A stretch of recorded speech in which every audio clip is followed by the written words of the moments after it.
કચૂર સેવા મારી કોણ કરશે સેવા માટે કચૂર સેવા મારી કોણ કરશે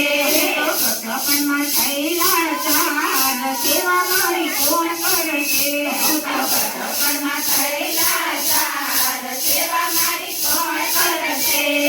હવે મને લાગ્યું સેવા પ્રભુની કરી લઉં હવે મને લાગ્યું સેવા પ્રભુની કરી લઉં ઉતાર છે ભવ પાર સેવા મારી કોણ કરશે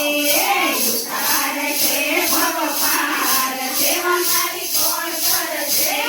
કટપણમાં થયેલા ચાર સેવા મારી કોણ કરશે